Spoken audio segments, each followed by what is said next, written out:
I don't care that. At the time, he played the one who made Madrid fans cry once and made them dance millions of times.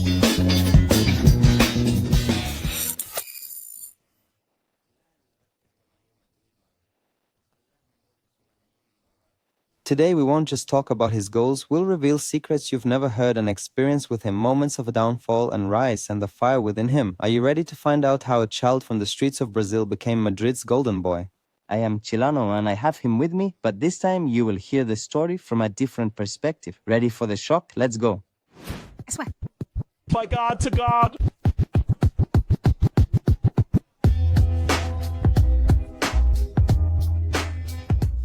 Let's go, folks. We see you now as a star, but no one knows what your childhood was like. What was the hardest moment you went through when you were young? I was playing in the street, and everyone around me was saying, yeah, you won't make it. But I saw every word as a challenge. Once an older person told me, football is not for you. I went home feeling crushed, but I promised myself to prove him wrong. What did your mother say to you at that time? She told me, you don't have to respond with words. Respond on the field from that day. And every day I set a new goal for myself. Every day.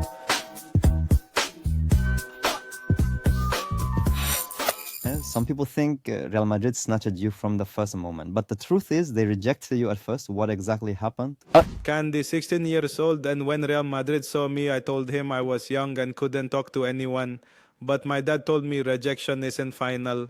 It's the start of your real journey. So what did you do after that? I trained like crazy for 8 hours a day. After a year, the same scout came back, saw me and said, you've become a beast. Then I got an offer from Madrid for 500 million euros while I was still a teenager. It was something on WhatsApp. The situation was just bad.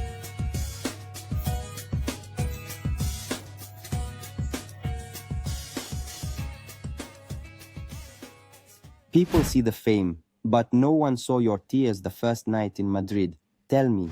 I sat in the room alone. I felt strange. I didn't know how to speak Spanish. I called my mom and told her I wanted to come back. She told me, Yarila, mano, you're in Madrid to make your history, not to be comfortable. Those words brought me back to life, though. With offensive play, high spirit, great determination, character, the final dance, and great joy. What was your first meeting with Cristiano like? I was terrified, and he came and said, talent alone is not enough.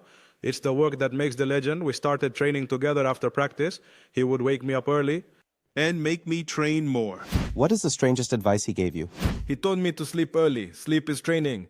And indeed, my sleep became very organized. Viral Joe Benabeu, Genesis Meta, Bonito, Beto, Deschamps, Ocampos, Naso Daddy. Very. What was the moment you felt you were going to lose everything? The first season with Madrid, everyone doubted me, the press was attacking me, and the Madrid fans were booing me, but I tried to turn all that into energy and promised myself to prove them wrong.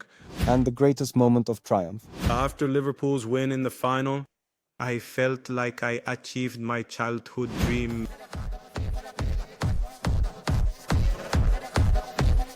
I'm ready for quick play. 5 seconds for each question. Best goal. For the Champions League. The hardest moment. The first season in Madrid. The best player I played with. Cristiano Ronaldo. Have you thought about retiring? Impossible. The most thing you experienced in Madrid. Broad words. If you could go back in time, what would you change? I would have been more calm at the beginning, focus on breaking the rule, and travel on the laziness and act on laziness.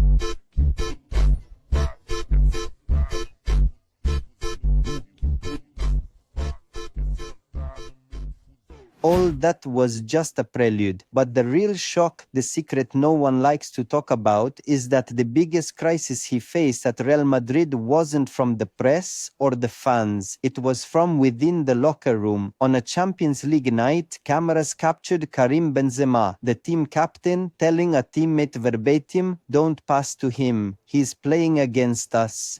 I saw that video after the match and felt like he had my back. Not just a teammate, that was Benzema, the player I learned from every day. At that moment, I didn't think about football. I thought about everything else. Do I not deserve to be here? What did you do?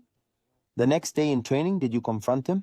No, I didn't speak. I decided that my only response would be on the field. The next day, I went to training, and instead of waiting for the ball, I started going to snatch it myself. After just one season, that same player, Karim Benzema, was the one who set up my most important goals. He was the first to hug me after I scored in the Champions League final. Good evening. Hey.